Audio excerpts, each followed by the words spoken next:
diálogo sin libertad de expresión. No puede haber diálogo sin libertad de expresión. Ella es el alma de un pueblo. Sin amilanarse. Sin amilanarse. Este Ecuador amazónico, desde siempre y hasta siempre. ¡Viva la patria! Combatiremos la corrupción. La de ahora y la de ayer. Y la que podría venir. La de adentro y la de afuera. La revista de opinión Democracia. Los temas realmente relevantes. Analizados con la visión crítica del periodismo libre. Da inicio la revista de opinión Democracia. El programa en el que usted cree. Comenzamos. Gonzalo Rosero. Credibilidad incuestionable.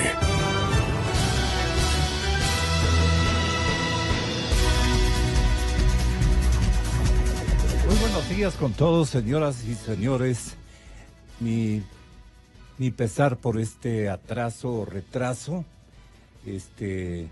Los periodistas, todos los ciudadanos también somos susceptibles de un control, de una actitud, en este caso, severa de parte de un agente policial. Y bueno, pues si cometimos un error, tuvimos que por lo menos quedarnos un buen tiempo prácticamente suplicando a la gente que tenga la bondad de exonerarnos de esa falta. Así es que ya han pasado las cosas y en la calle pues todos somos iguales, ¿verdad? Los conductores. Bueno, cuando son 3 minutos para las 7 de la mañana, las 6:57 minutos de la mañana, mi saludo para mi primer invitado, el señor economista don Pablo Lucio Paredes. Me duele en el alma haberte hecho esperar, Pablito. Para bienvenido. nada, no te preocupes. Muchas gracias. Estamos frente a una circunstancia que alude a la notoria o a una advertencia que se ha generalizado en las últimas horas respecto de que la Unión Americana va a plantear nuevas reglas para aprobar los beneficios del SGP que entrega la Unión Americana, que entregan los Estados Unidos a todos nuestros países, en la certeza del tiempo que podría gozar de este beneficio. Según ha conocido la prensa ecuatoriana, especialmente Diario Expreso, el proyecto de ley de renovación de esto que estábamos nosotros invocando preocupación desde hace muchísimas semanas. Yo creo que deben pasar de 6 a 8 semanas cuando nosotros insistíamos que ya era hora de que los círculos ministeriales comprometidos con este beneficio real o entre comillas, de preferencias arancelarias para el ingreso de nuestros productos al mercado norteamericano debía iniciarse.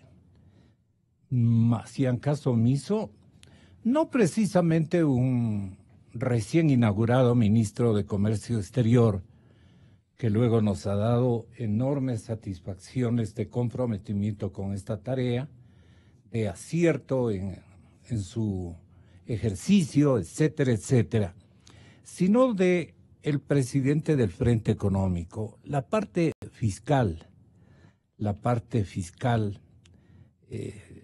ha acopado el tiempo de los secretarios de Estado del Frente Económico del gobierno, y en la presidencia de la República, hay que decir la verdad, nadie decía una sola sílaba sobre este importante instrumento que otros gobiernos, y no es por también el anterior, todos estos de la Revolución Ciudadana, o no conocían de los beneficios, no medían el debe y haber en cuestión de exportaciones e importaciones, no medían la balanza de pagos y el gran beneficio que representa para nosotros los ecuatorianos y los latinoamericanos, este programa y su impacto en el país en temas de mercado, de balanza de pagos, de balanza comercial.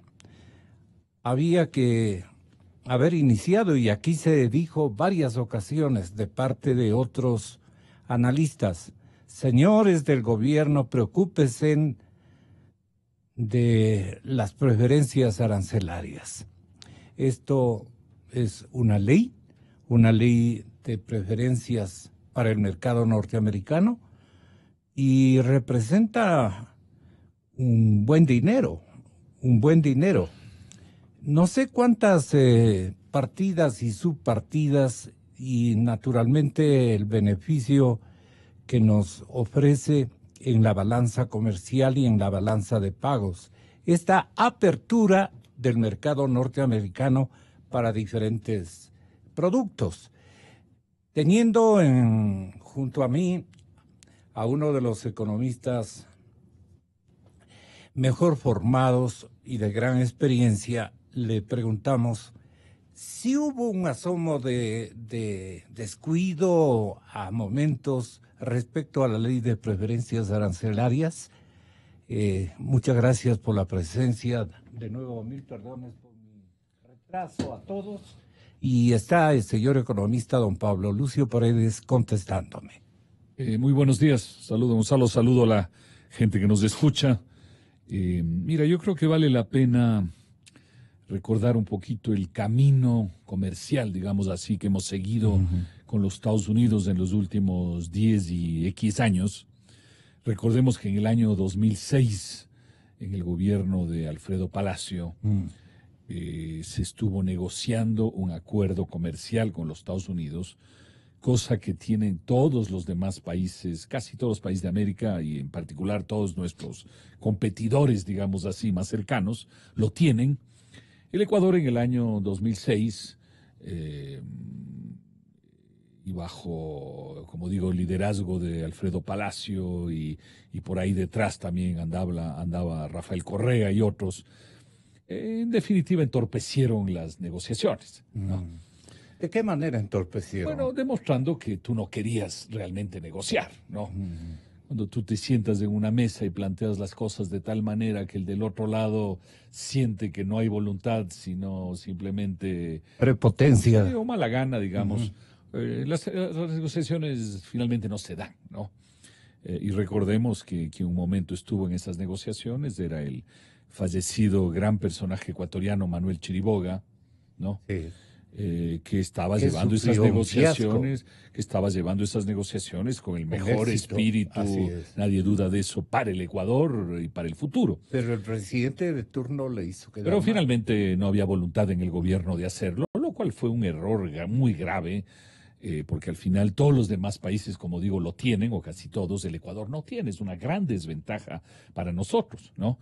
Es como el tema de la Unión Europea, que al final se lo firmó a regañadientes, ya con mala gana, pero porque ya se nos venía el aumento de aranceles en Europa, que eran aranceles muy altos. En Europa los aranceles son mucho más altos que en los Estados Unidos, llegaban al 40-45% en ciertos productos. Entonces a regañadientes a última hora se lo hizo con 3 o 4 años de atraso en relación, por ejemplo, a Colombia y Perú, y mucho más tiempo de atraso frente a Chile y otros, ¿no?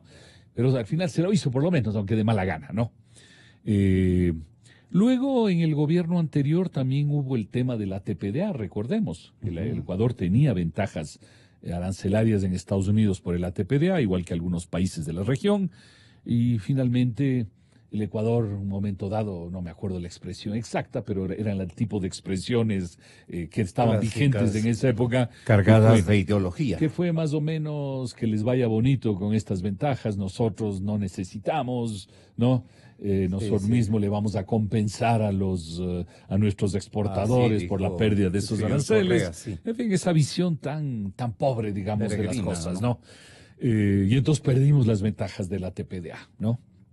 Y ahora venía la otra fase. Entonces no tenemos tratado de comercio, ya perdimos las ventajas de la TPDA que daba el SGP. La verdad yo no sé si entre mayo que se instaló este gobierno y finales del año pasado se hicieron las cosas que había que hacer o no. Uno visto desde afuera dice no hubo suficiente dedicación al tema, pero quién sabe, capaz que sí la hubo, sino que no se lograron resultados. Difícil saber, la verdad. Sí. Pero el resultado es que el 31 de diciembre no estaban renovadas las ventajas del SGP. El ministro Campana había señalado en el mes de diciembre que eso se daría al inicios del año 2018. Hace pocos días el embajador de Estados Unidos dijo que no, que eso estaba todavía en veremos, ¿no? Que era el Congreso que tenía que hacer en los Estados Unidos y que podía hacerlo o no hacerlo, que no sabíamos. Y ahora aparentemente ha habido, yo no he visto, pero se me comentó al entrar acá hace unos minutos, que aparentemente ya habría habido una aprobación del SGP para el Ecuador, ¿no? Aunque con nuevas reglas, eso es lo que entiendo. Con ¿no? una revisión anual. Sí. Bueno, está bien que se renueve. El SGP es una pequeña porción de las ventajas que teníamos o podríamos tener, pero toda ventaja o desventaja es importante, ¿no? Recordemos nuevamente que los demás países tienen un tratado de comercio con los Estados Unidos y por ende tienen ventajas que nosotros no tenemos.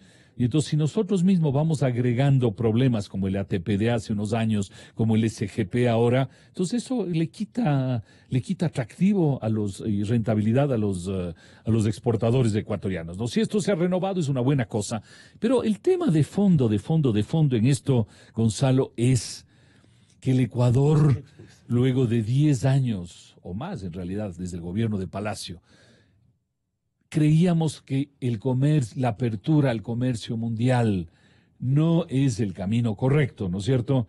No es el camino correcto según Correa, en fin.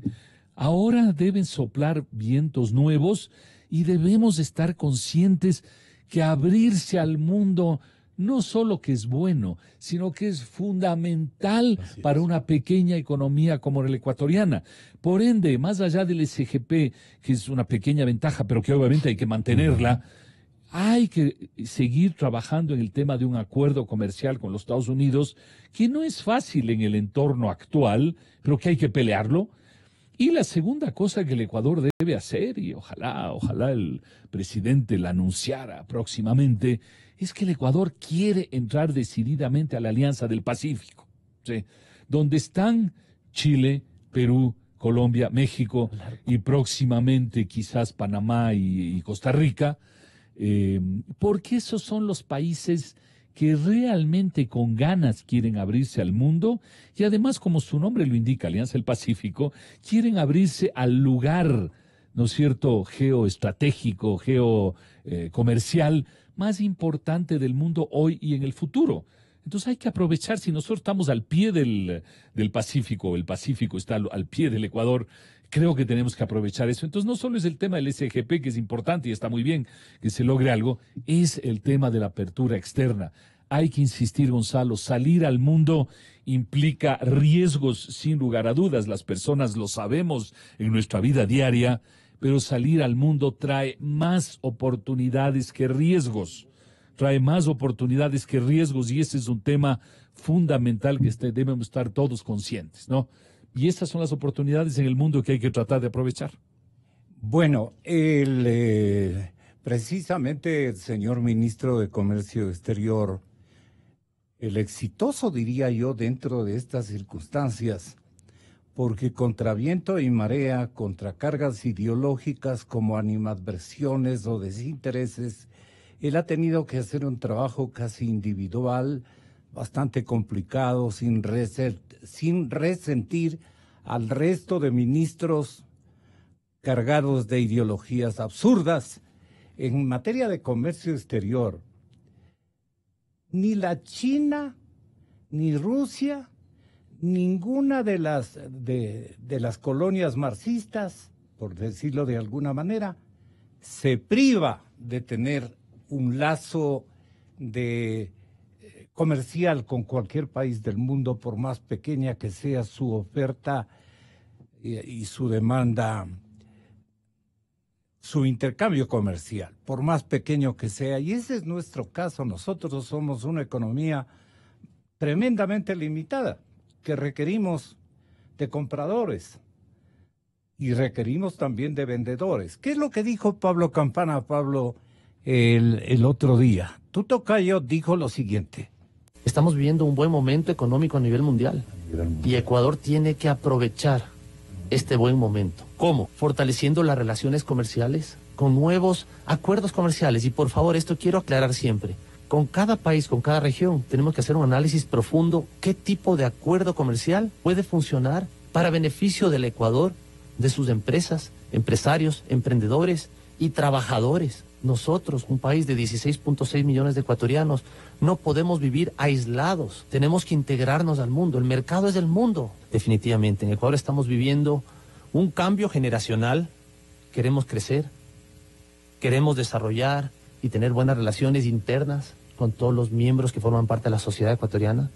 Mejores relaciones externas, definitivamente con países que comulgan los mismos principios y valores que el Ecuador. Hay que hacer definitivamente un análisis interno. De hecho, estamos haciendo un análisis de la Alianza del Pacífico, por ejemplo, un tema que no solamente puede beneficiar al país, fortalecer relaciones con los Estados Unidos. Y por favor, a todos los que me están escuchando, eso no significa que porque vamos con Estados Unidos, no vamos a ir con otros países. Al mismo tiempo estamos caminando con Rusia, como unidad euroasiática. Así como vamos con Japón y Corea, vamos con China. Fíjense, los Estados Unidos tienen relaciones comerciales muy intensas con Qatar, con China, con Rusia. ¿Por qué nosotros no? No es un tema ideológico, es un tema de pragmatismo. Tenemos que buscar oportunidades, como se hace desde el sector privado. El sector privado está constantemente buscando oportunidades. ¿Por qué no el país del sector público buscando mejores días? Sabemos que no podemos seguir con ese ritmo de endeudamiento irresponsable que se dio en el pasado.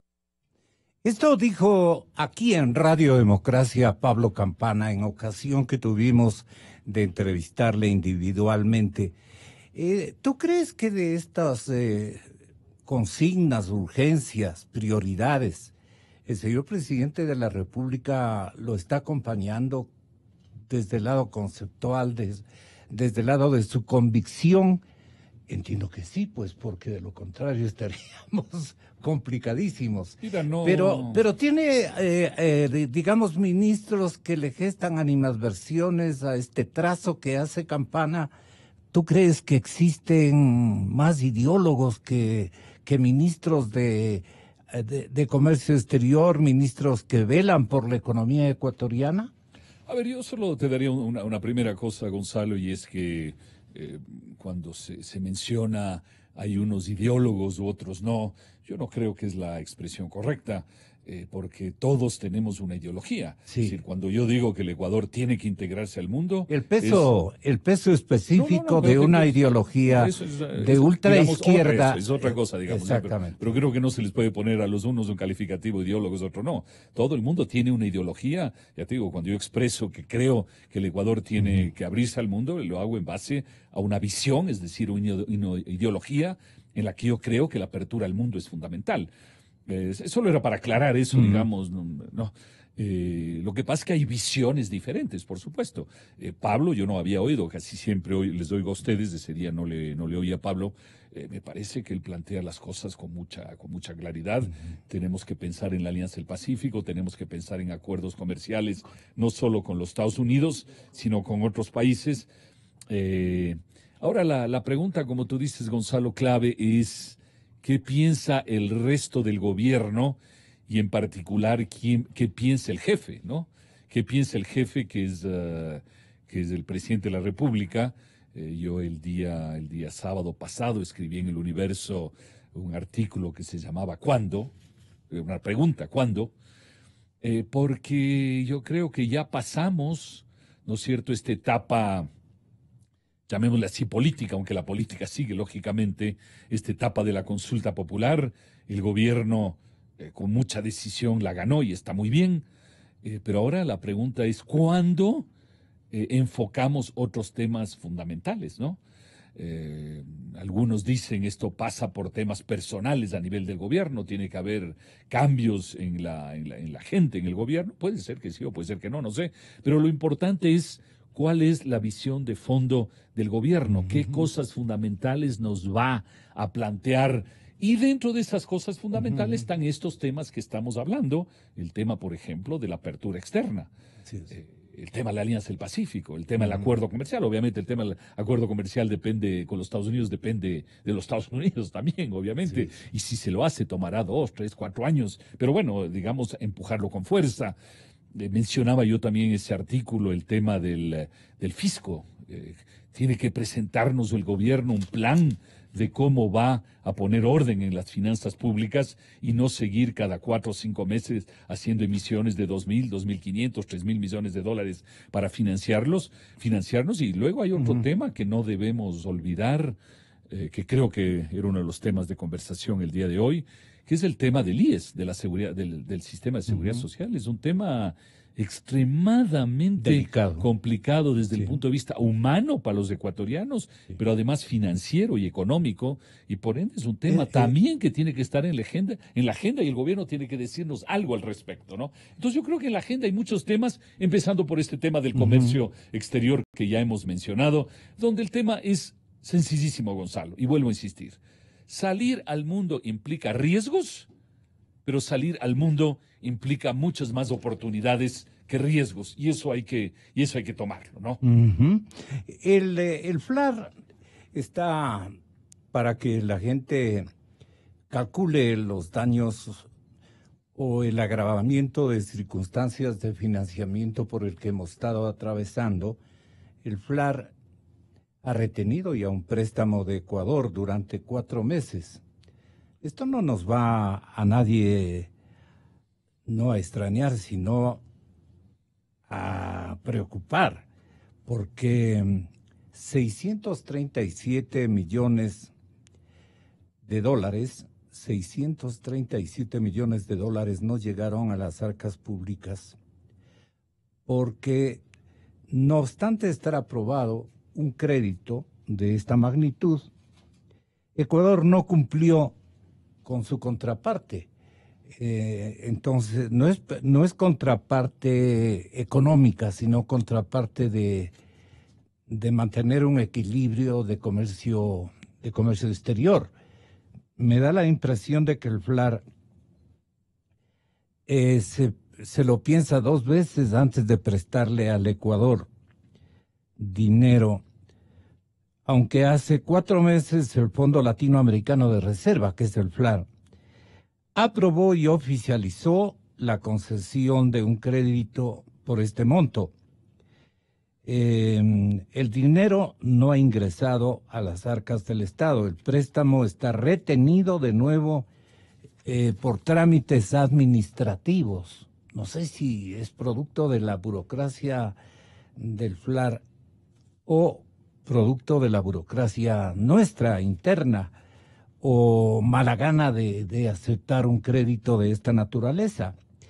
Este organismo internacional, cuya función es apoyar a los países de nuestra región que tienen problemas de balanza comercial, de balanza de pagos, más bien dicho, no ha tenido la diligente actitud porque Ecuador no ha cumplido. Entonces hay una especie de desconfianza en el manejo de esos recursos, porque dicen estos ñatos del Ecuador pueden gastarse en equilibrar sus cuentas fiscales, por ejemplo, ¿no? Este dinero, y no emplear en lo que se debe emplear. Esa duda casi permanente, crónica que tienen sobre los malos manejos y el cambio de destinos y de todo, eso nos ha perjudicado tremendamente en esta década. Con el Ecuador, verásте bien, con el Ecuador examinarás todo. Con el Ecuador, tú sabes cómo son. Eso, hasta cierto punto, en la época correísta era una carta de presentación lastimosamente muy complicada en algunos escenarios, especialmente de financiamiento, porque de lo contrario les mandaba la porra el jefe de Estado de ese entonces, el señor Correa. Mira, yo creo, Gonzalo. ¿Cómo estará esa circunstancia? Era la pregunta. El fondo de la pregunta es, con Moreno, ¿cómo las cosas se estarán tratando a nivel internacional? ¿Qué criterio tienen de él? Mira, hay obviamente un mejor ambiente y en particular el ánimo general, la misma consulta popular, que yo creo que ha quitado una serie de nubarrones políticos sobre la sociedad ecuatoriana, en particular este nubarrón de la reelección indefinida. Entonces yo creo que hay un mejor ambiente. Pero mira, Gonzalo, cuando tú dices, la gente afuera dice, hay que chequearle 2 veces al Ecuador, hay esta duda. Yo creo que siempre hay que hacerse la pregunta a casa adentro. ¿Tenemos o no nosotros esa misma duda en el entorno que vivimos todos los días? Esa es la pregunta fundamental, porque esa es la pregunta que estimula o frena la inversión, que estimula o frena la creación de empleo, ¿no es cierto? Es decir, si mañana alguien aquí, sea una empresa grande, sea una empresa pequeña, sea el negocio de la esquina, dice, a ver, yo quiero emprender en una nueva actividad, la respuesta, la pregunta que nos hacemos a nosotros mismos es, ¿me parece bueno o malo el entorno? ¿Me parece incierto o no incierto? Y yo creo que obviamente mientras el gobierno, y por eso yo mencionaba lo que escribí hace unos días en El Universo, mientras no tengamos claridad sobre 3, 4, 5 temas fundamentales del entorno, vamos a seguir internamente con esa duda. ¿A dónde vamos? Vamos a seguirnos endeudando locamente. ¿Cuál mismo es el plan del gobierno? Todo eso genera esas dudas. A nivel de contratación de personal, la gente dice, yo quiero ampliar mi negocio, quiero contratar más gente, pero ¿qué es lo que dice al mismo tiempo todo el mundo? Qué complicado es el tema laboral en el Ecuador, ¿no? Uno trata de esforzarse en crecer, en contratar gente, pero resulta que las reglas son tan complicadas, tan costosas, siempre bajo esa filosofía errada de que el patrono es el malo y el trabajador es siempre el bueno, lo cual es un gran error conceptual. Hay personas buenas y malas de parte y parte. Sí. Entonces, ese es el tema de fondo, Gonzalo. Tenemos internamente nosotros una percepción de que las cosas van mucho mejor, de que se puede emprender, de que se puede contratar, de que se puede contratar, o no. Y yo creo que todavía tenemos un gran grado de incertidumbre. Entonces, si los ecuatorianos que estamos aquí adentro tenemos esa incertidumbre, es obvio que afuera también la van a tener, porque van a decir con más razón, si yo me encuentro con un ecuatoriano y el ecuatoriano está incierto, yo que estoy afuera, ¿cómo no voy a estar también incierto? ¿No? Entonces, ahora, que nosotros conseguimos financiamiento, lo conseguimos. Más allá de que el FLAR se haya frenado, no se haya frenado, hicimos una emisión de 3.000 millones y si mañana hacemos de aquí a unos meses otra emisión, también la vamos a colocar. ¿El problema? Porque el Ecuador paga carísimo. Entonces, claro, si tú pagas carísimo, siempre hay alguien que te preste. Entonces, el problema no es si conseguimos la plata o no, es que no podemos seguir pidiendo plata en esas cantidades tan absurdas todos los años. Para eso, ¿qué tiene que haber? Un plan de aquí hasta el final de gobierno que nos diga con claridad cómo se va a ir ajustando el tamaño del Estado, cómo se va a ir ajustando el déficit y por ende cómo se va a ir ajustando las necesidades de financiamiento que de aquí a 2, 3 años deberían ser menos de la mitad de lo que son actualmente, ¿no? Ese es el tema. ¿Lo tenemos claro? No lo tenemos claro. Ya pasó la consulta popular. Yo mencionaba en mi artículo del Universo, en este artículo yo empecé diciendo, algún analista político hace unos días decía, hace un mes decía, el día lunes 5 de febrero, después de la consulta, el presidente Lenin tiene que anunciar algo fuerte, esperanzador, ¿no es cierto?, para el futuro. Pero ahora ya estamos, ¿qué día estamos hoy? A 14, pues estamos 14. Ya 14, sí, estamos día 14, del amor. No ha habido ningún anuncio, ni amoroso ni no amoroso. Así es. Entonces ya vamos caminando. El mes de febrero es el mes en que el presidente tiene que anunciar cosas que generen certezas hacia el futuro y confianza, así es, exactamente. Confianzas, certezas, en fin. El señor Contralor General del Estado está cumpliendo con un ejercicio examinador muy importante, prioritario. significativo y plausible para muchos ecuatorianos, yo diría para la mayor parte de ecuatorianos. Pero ¿hasta qué punto esa actitud vigilante del señor Contralor con las noticias que nos trae? Por ejemplo, que unos bonos por 1.272 millones han generado unos 77, me parece que es 77,2 millones a dos exministros de Estado. El señor Patricio Rivera, que funge hasta ahora de maestro de ceremonias de alguna entidad.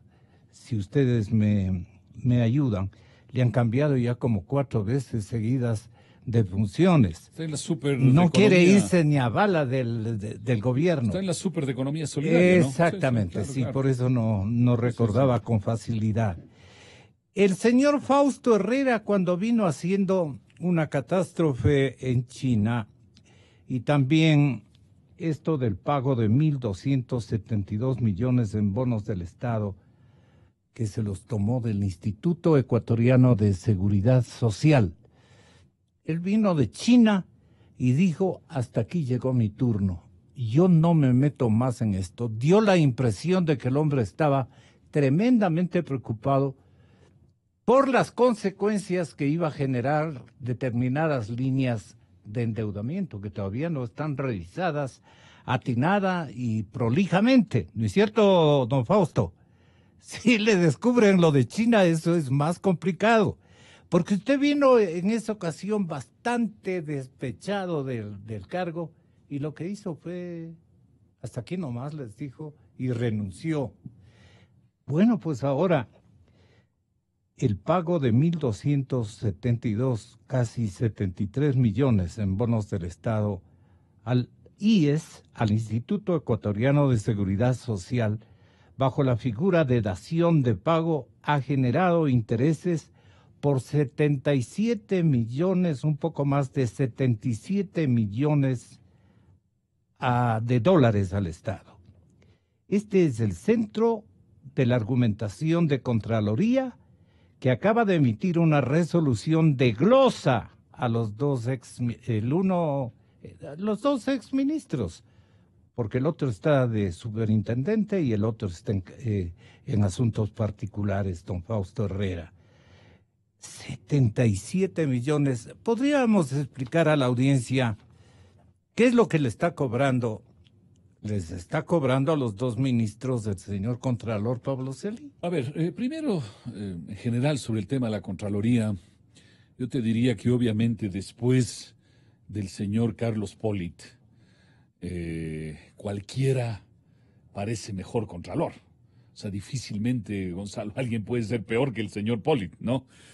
Yo recuerdo que aquí mismo, 2 días después de la reelección del señor Pollitt con esa nota maravillosa de 10 sobre 10, y lo mismo hace 4 años cuando fue reelecto la primera vez, yo aquí mismo conversamos, yo mismo dije, me parece increíble que un contralor tan malo como el señor Pollitt sea reelecto 2 veces, las 2 veces con 10 sobre 10, cuando es cuestión de revisar el propio informe de la Contraloría que nos dice cuántas glosas ha sacado, y cuando uno dice comparemos eso con el gasto público, comparemos con la corrupción que hay, quiere decir que la Contraloría no encuentra nada, no es capaz de encontrar nada, ¿no? Porque obviamente el señor Pollitt no quería encontrar nada, ¿no?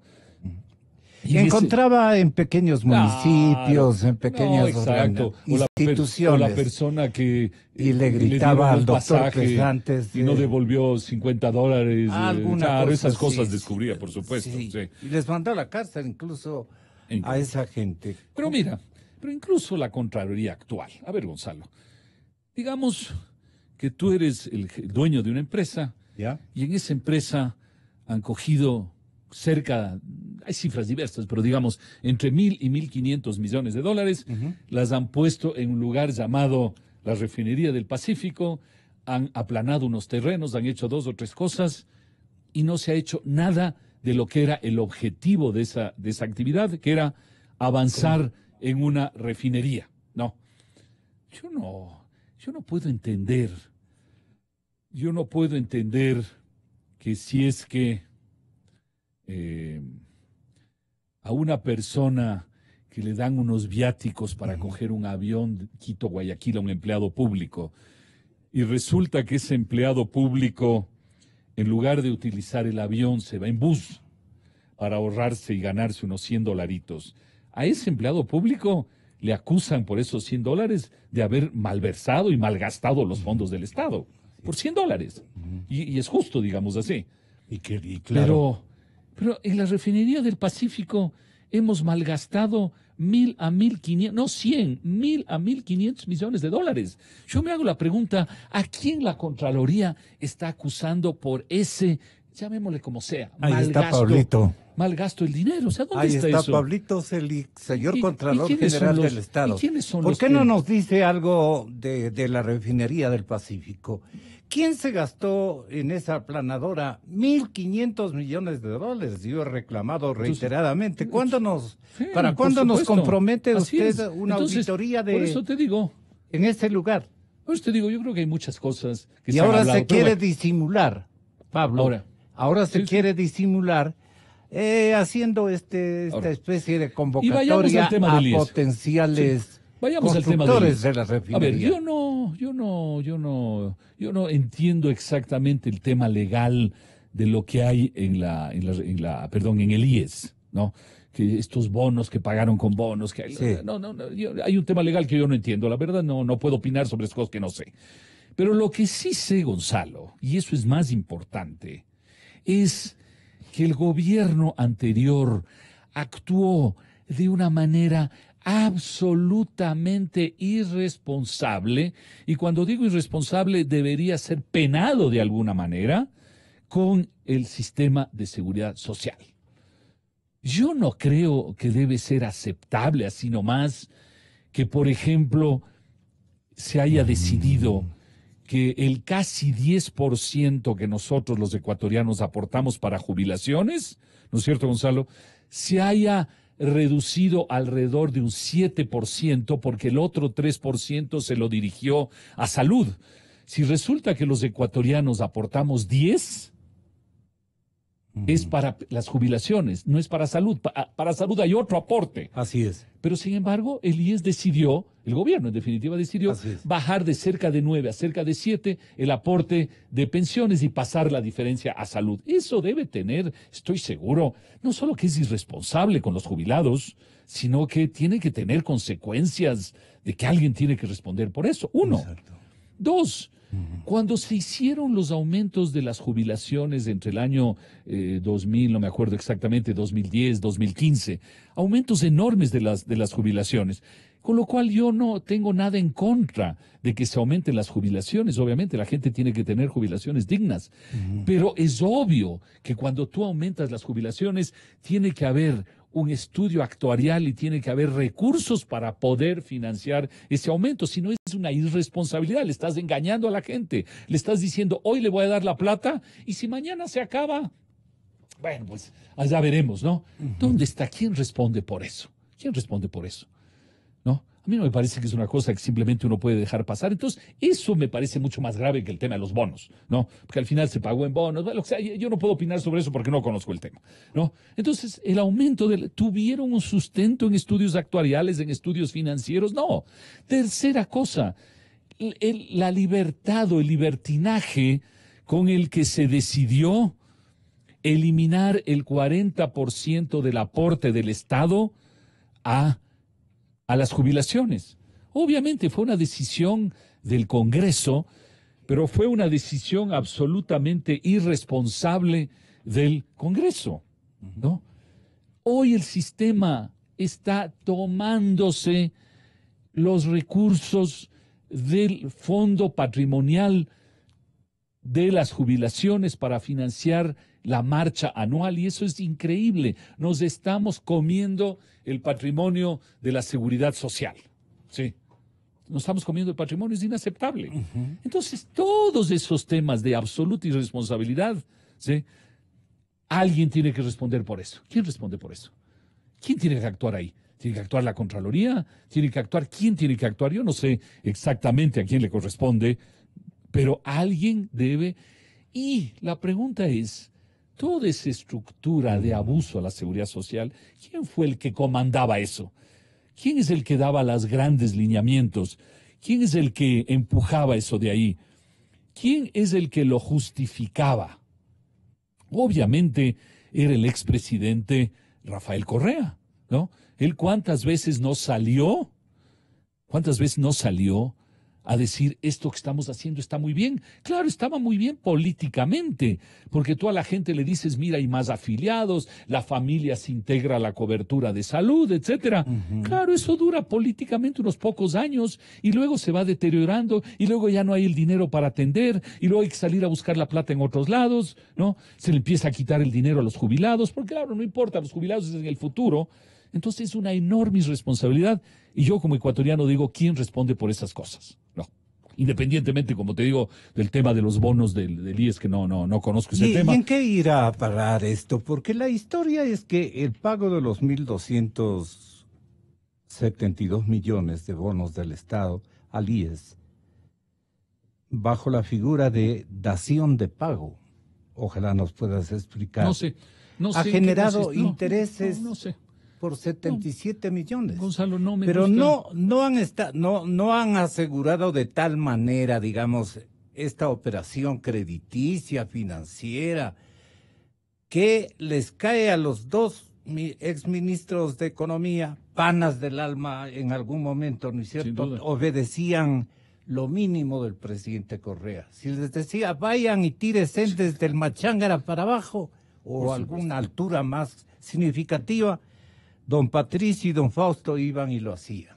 Por eso yo relataba la preocupación que ya le tenía estresadísimo y el temor y el miedo que cundía una vez que vino de China y renunció. Dijo, hasta ahí me quedo porque prácticamente estoy comprando el lazo con el que voy a ahorcarme. Pero vea, ellos pensaron zafarse de esta circunstancia. Pero la indelicadeza de la revolución ciudadana en sus diferentes ámbitos hace que hoy se descubra que usando esta figura de dación de pago, ¿no es cierto?, tenían que generar intereses. Y la tasa de intereses de 77 millones de dólares, 77 millones 200,000 dólares, ahora les toca pagar a los dos. Sí, mira, ¿cuáles son las consecuencias? Como te digo, no sé. Como te digo, medio no sé, complicado, ¿no? No me gusta hablar de las cosas que no conozco. Pero no es una sé, glosa, ¿no? Sí, pero no sé exactamente a qué corresponde. Obviamente sí he leído, pero no sé exactamente a qué corresponde. No sé cuál es el sustento. Pero te digo, Gonzalo, en tema de seguridad social, me parece que como ecuatorianos tenemos que mirar que hay temas más graves que eso. Sí. Como te digo, el hecho que se haya transferido 3% de los aportes de los ciudadanos de jubilación a salud no es normal. El hecho que se haya subido las pensiones como se subió durante varios años sin ningún tipo de sustento actuarial, financiero de ninguna naturaleza, no está bien. El hecho que el Estado haya decidido en un momento dado dejar de aportar el 40% fue una decisión de absoluta irresponsabilidad, ¿no? Todo eso hay que recordarlo, Gonzalo. Nosotros en la Universidad San Francisco, en septiembre del año pasado, ya son 7 meses, creo, algo así, sacamos en la revista Coyuntura, que publicamos una vez al mes, un trabajo de Rodrigo Ibarra y Carmen Corral, dos grandes especialistas del tema, donde ellos mostraban con absoluta claridad el problema financiero tanto del sistema de salud como del sistema de jubilaciones y en particular el hecho que nos estábamos comiendo el patrimonio del sistema de jubilaciones. Eso es mucho más grave y yo me pregunto, Gonzalo, ¿quién está mirando eso? ¿Quién está sacando responsabilidades? Sí. Mira, este tema del 40% del aporte del Estado. Cuando un ciudadano, cuando un empresario, cuando quien sea, deja de aportar al IES, ¿qué sucede? ¿Qué sucede cuando alguien deja de aportar al IES? Inmediatamente el IES le cae y uno puede irse hasta preso, ¿no es cierto? Y usted dice, bueno, es que es que no pude, es que no hice, no, aquí no hay justificaciones, usted se va preso, ¿no? Y las decisiones del IES son unas decisiones terribles contra la gente, ¿no? Sin embargo, cuando el gobierno decidió eliminar a través de la Asamblea el 40%, se convirtió en una cosa que estaba bien, legal, ¿sí? ¿En nombre de qué? El Estado sí puede tomar ese tipo de decisiones, de que digo, yo no aporto, ya, porque no quiero, porque me parece que no debo aportar y ya no aporto. Y en cambio el ciudadano cuando quiere hacerlo, y de pronto tiene hasta mejores justificaciones, porque no tiene plata o cualquier problema, no, inmediatamente ahí sí le caen, ¿no? Entonces, esas cosas del IES, alguien tiene que asumir la responsabilidad, ¿no? Y alguien tiene que sancionarlo. Insisto, ¿quién es? ¿La Contraloría? ¿La Fiscalía? No sé, la Asamblea, alguien tiene que hacerlo, porque no el sistema hoy, el sistema de seguridad social en el Ecuador debe ser el peor sistema del mundo, si no está entre los peores. Sí. ¿No? ¿Y por qué se dio eso? Porque obviamente el gobierno lo utilizó políticamente, porque ofrecerle maravillas a la gente es fácil. Así es. ¿No? Y la gente vota por ti. Así es. Pero luego pasan los años y la gente se da cuenta que no era lo que se había planteado, que ya no hay la plata, que no alcanza, ¿no? Ese es el tema de fondo en esto. Entonces, como te digo, alguien tiene que asumir responsabilidades. ¿Cuántos exámenes calculamos en conjunto con nuestros oyentes, Pablo, se habrán realizado al Instituto Ecuatoriano de Seguridad Social y sus prácticas? Solamente de la etapa de la Revolución Ciudadana deben haberse hecho un montón de exámenes, siempre con resultados obviamente negativos, inconvenientes, perjudiciales para los intereses del dinero que han depositado nuestros padres, nuestros abuelos, y nuestros tíos y nosotros mismos, claro. ¿No? Pero ahí queda. Esto quedará en que los bonos por 1.272 millones están generando una glosa a los exministros. Ahora, tú hacías una pregunta, Gonzalo. Pero... Gonzalo, tú hacías hace un momento una pregunta que es importante. Tú decías, ¿y qué pensará Lenín Moreno sobre los otros temas que estábamos hablando? Estábamos hablando de Pablo Campana y una serie de cosas. También una pregunta que hay que hacerse es, ¿qué pensará Lenín Moreno sobre el tema de la seguridad social? Y te insisto, no sobre los bonos, sobre el tema de fondo. Dicho nada. No, yo te digo sobre el tema de fondo. Nunca ha salido a favor de la propiedad cuantitativa de los afiliados, del dinero de los afiliados. Pero sí salió a defenderle e incluso a premiarle a Richard Espinosa. Sí salió, ¿no? Entonces... y aparentemente le pareció que lo que hace Richard Espinosa... Y al otro le tiene fugado, me refiero a Ramiro. Sí.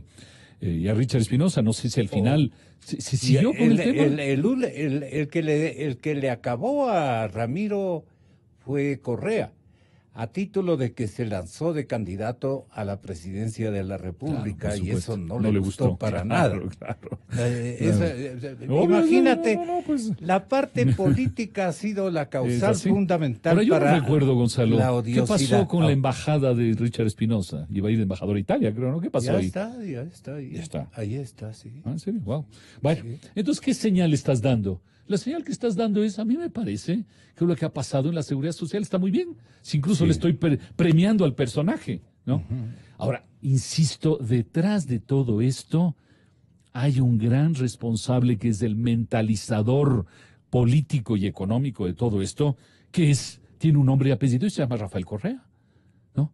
¿Quién salió a defender que ya no había que hacer el aporte del 40% y darnos una serie de explicaciones ahí medio raras? Rafael Correa, ¿no? Él dijo, es lógico, ¿por qué le vamos a dar plata al IES si el IES tiene plata? Si al IES se le está acabando la plata, ¿sí? Todas estas cosas tienen un mentalizador. Por eso yo te digo, estas irresponsabilidades graves, mucho más grave que el tema de los bonos, en alguna parte alguien, Contraloría, Fiscalía, la Asamblea Nacional, alguien tiene que pedir cuentas a alguien, ¿no? Sobre estos temas, que son temas tan graves para la sociedad ecuatoriana, ¿no? El tener el peor sistema de seguridad social del mundo no es una cosa, uno de los peores sistemas en temas del desfinanciamiento del sistema. Alguien tiene que responder por eso. el asunto de los 77 millones, decía yo, que les están en este momento imputando como responsabilidad financiera a Patricio Rivera. También le premian por estos 77 millones que ha generado en intereses, ¿no? Nombrándole superintendente de ni sé qué cosa. ¿Cómo? ¿Tú tienes de memoria De esa la economía solidaria. Eso Economía se inventó, popular popular y solidaria. Alberto Acosta Espinosa se inventó esa institución para un amigo. Y luego Fausto Herrera.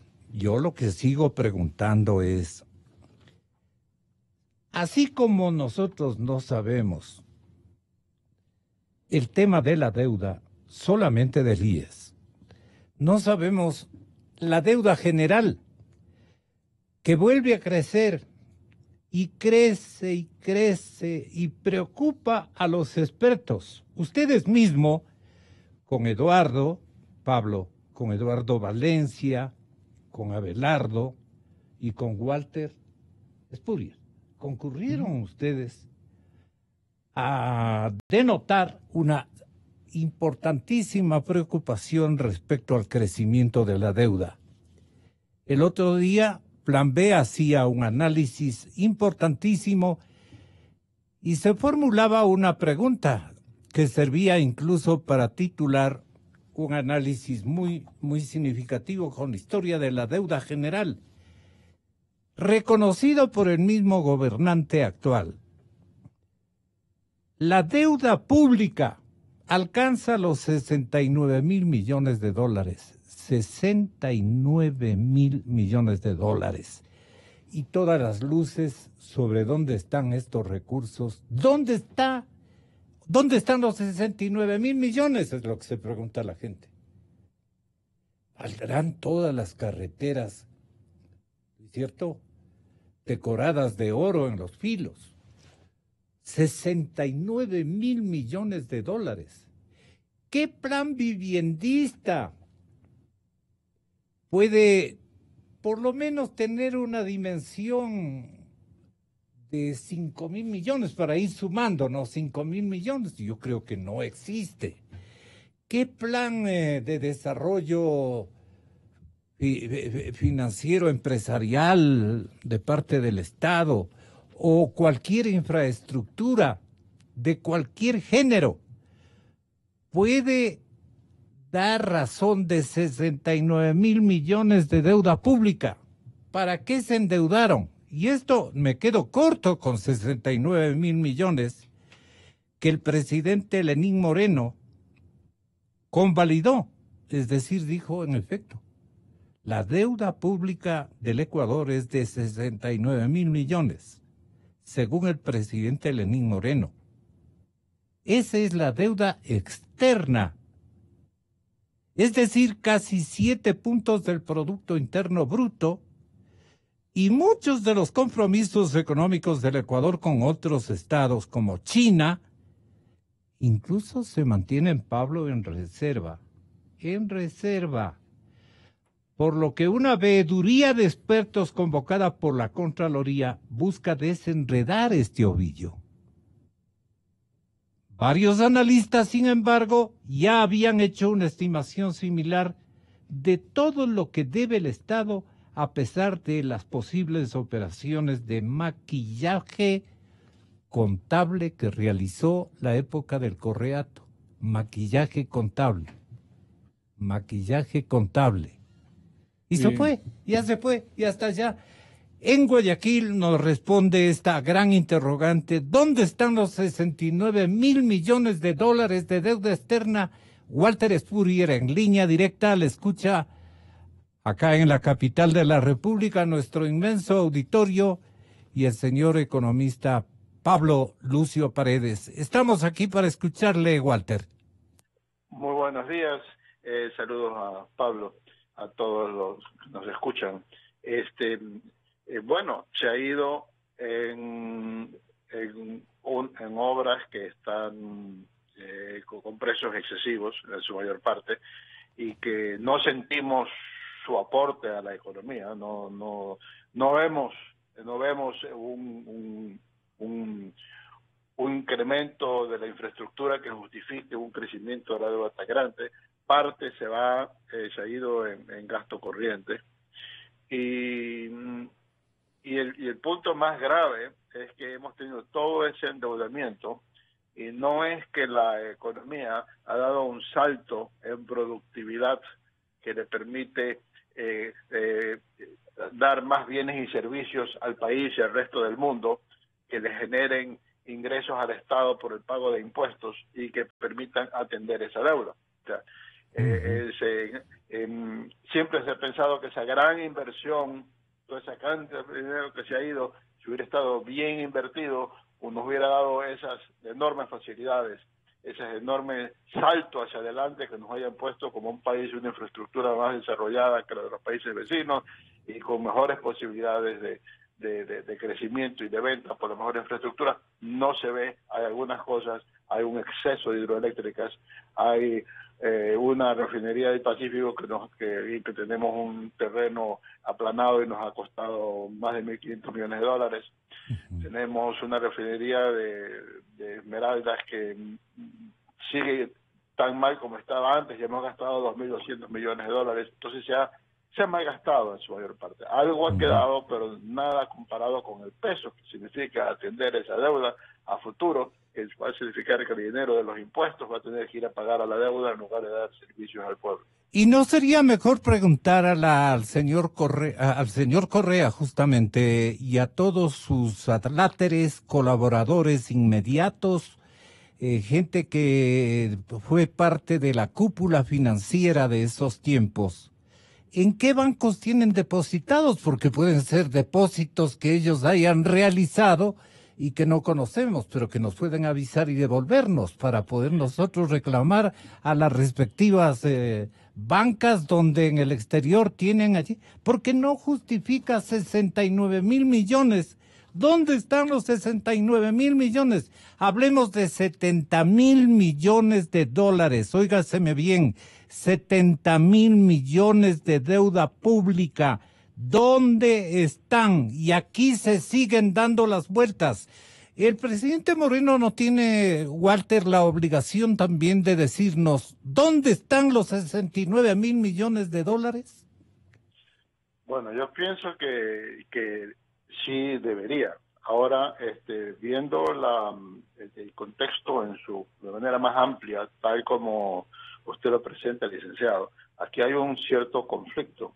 Y es que si el presidente Moreno piensa atraer a su bloque y a su apoyo al resto de los correístas en la Asamblea, no va a poder hacer una investigación a dónde está la deuda, porque si entra a investigar qué se ha hecho con el dinero de la deuda y a dónde ha ido a parar ese dinero y se ha ido a parar a bolsillos de funcionarios, entonces esos funcionarios van a seguir haciendo la oposición al gobierno, no van a formar los que han sido parte de esa trama y que están en la Asamblea, no lo van a apoyar. Todos los que dijeron de que los corrompidos debían regresar al gobierno, y que ese 20 y pico % que dijo eso, esos no van a aceptar apoyarlo a Moreno si es de que va a seguir investigando el tema de la deuda. Entonces, en ese sentido, debe tomar una decisión si vamos hacia una total esclarecimiento de dónde está la plata, o si él va a mirar a otro lado y diciendo, si yo miro por el otro lado, si es que ustedes me apoyan. Ese es un problema que vamos a ver cómo se resuelve en los próximos días. ¿Esto tenderá a resolverse, economista Pablo Lucio Paredes? Saludos a Walter, voy a hacer mi última intervención, ya están los invitados de la siguiente ronda. Solo quería señalar 2 o 3 cosas sobre la deuda. En primer lugar, hay que poner con precisión que el propio presidente dijo que los 69,000 millones era deuda y contingentes. Los contingentes son las cosas que pueden darse en el futuro, como por ejemplo perder un juicio y que la pérdida de ese juicio te implique obligaciones en el futuro. Entonces hay que estar claros de qué fue exactamente lo que dijo el presidente. Probablemente si uno quita... Hay un elemento adicional, sí. Pablo. La Contraloría confirmó que el gobierno del presidente Correa declaró como comillas, secreta y reservada. Repito, el presidente Correa declaró hace algún tiempo como secreta y reservada a la documentación de deuda, entre la que se encuentra, por ejemplo, operaciones de crédito con países como China. Por supuesto. La Contraloría confirmó también que durante el gobierno de Correa hubo operaciones de venta anticipada de petróleo que no fueron consideradas como deuda. Sí, siempre lo hemos dicho, Gonzalo, desde hace 10 años lo dijimos, no necesitamos que la Contraloría nos diga eso. Si aquí mismo y en tantos lugares y tantas personas dijeron es inaceptable que no se contabilice las cosas, es inaceptable que todo sea declarado secreto, igual que es inaceptable, Gonzalo, lo que hace poco decretó el superintendente de bancos, de que los estudios actuariales del Seguro Social es un secreto de Estado, creo que para los próximos 15 años. Así que sobre el tema de la deuda, muy concretamente, y para terminar, como te digo, es inaceptable lo que tenemos como deuda. Pero ¿cómo vamos a quedar así? Las ¿Cómo permiten condiciones, ustedes, los expertos, como, que esto se defina y quede como una gran interrogante generacional? Mira, nosotros como 4 generaciones entre las que estamos nosotros, tenemos que tragarnos la pepa. No, los economistas no somos los que estamos en Contraloría, en la Asamblea, en la Fiscalía para poder intervenir sobre eso. Es que los políticos de cambio son los que se han tomado estos dineros. Lo que nosotros podemos hacer es lo que venimos haciendo desde hace 10 años, que es puntualizar cada día, cada semana, cada mes, todas estas barbaridades que sucedieron durante 10 años. Pero de economistas como el tuyo, como Eduardo Valencia, como Mauricio Pozo. Es más, quiero aclarar algo más que es importante tener en la mente. Cuando tú dices dónde está el dinero, hay que recordar que supuestamente las inversiones en el Ecuador, por ley, se financian con deuda y con petróleo.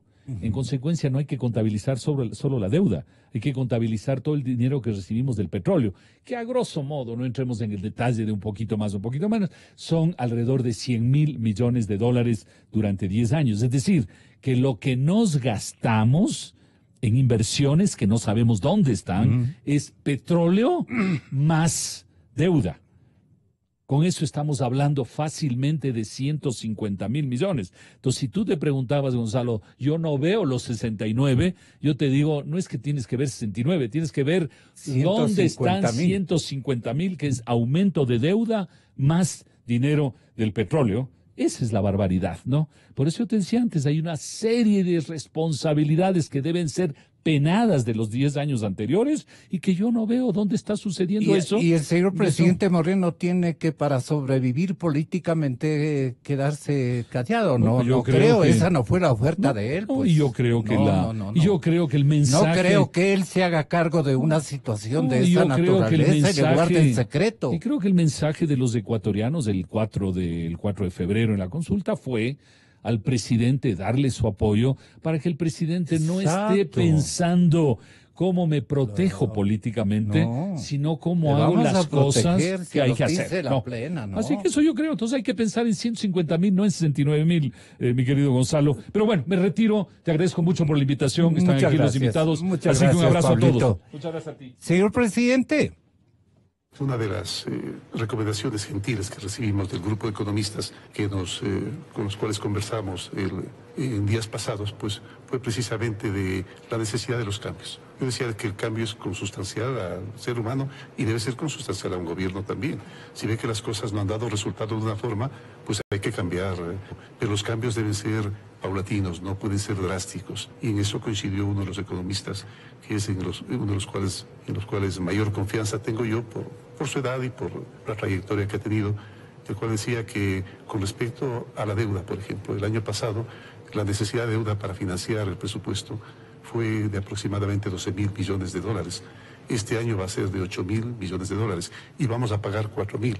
Es decir, que prácticamente el saldo efectivo va a ser de 4.000 millones de dólares del endeudamiento que vamos a tener al año.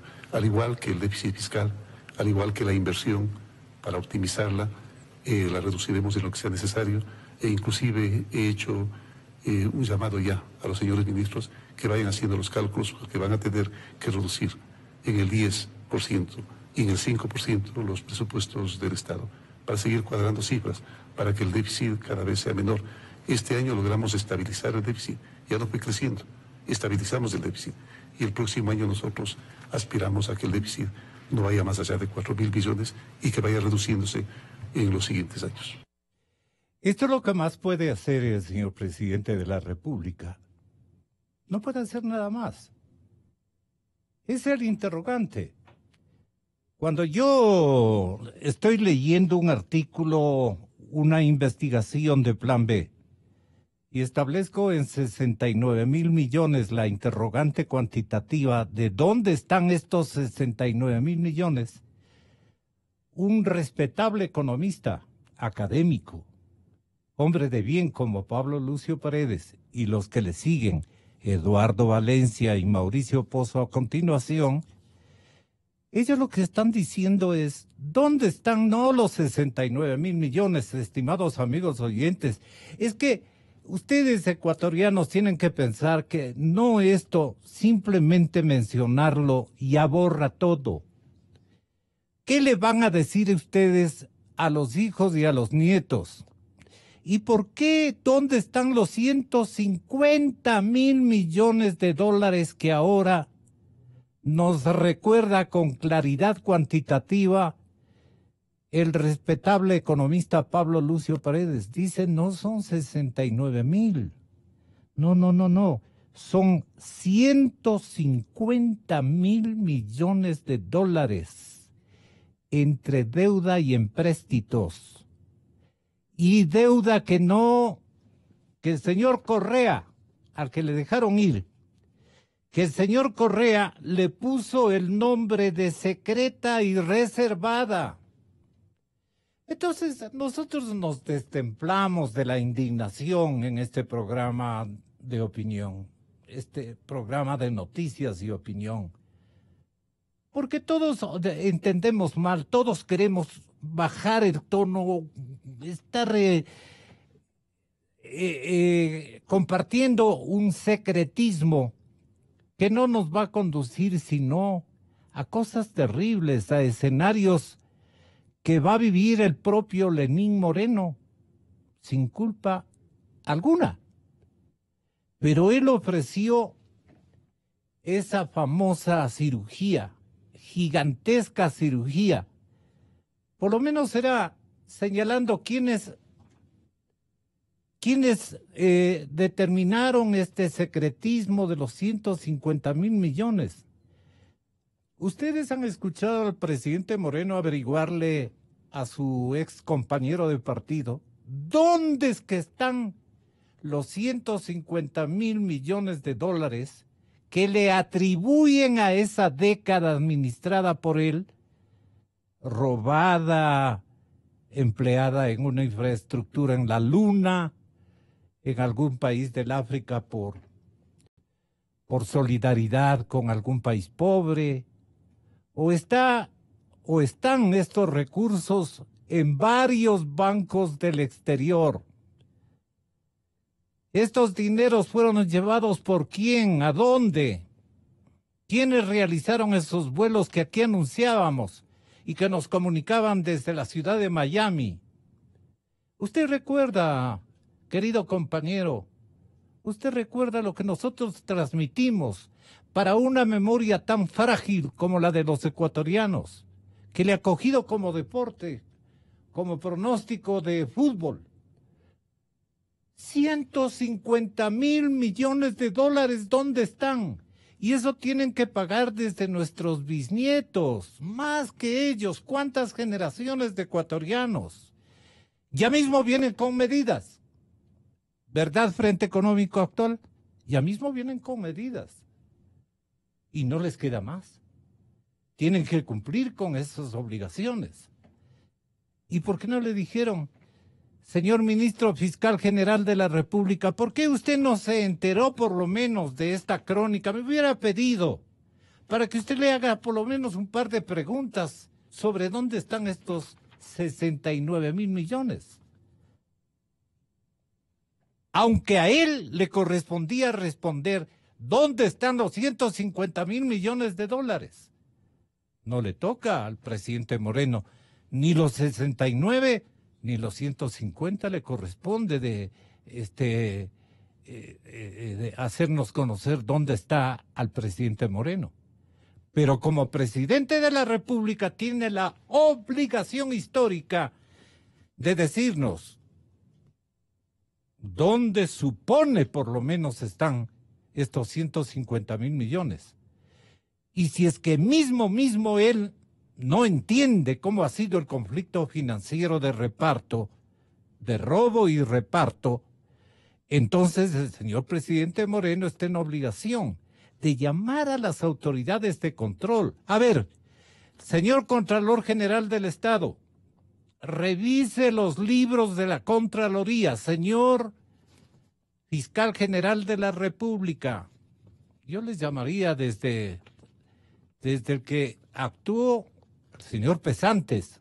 Desde ahí se debe saber qué es lo que ellos conocían. Por eso es que no quieren venir a nuestros estudios. ¿Qué es lo que ellos conocían en secreto?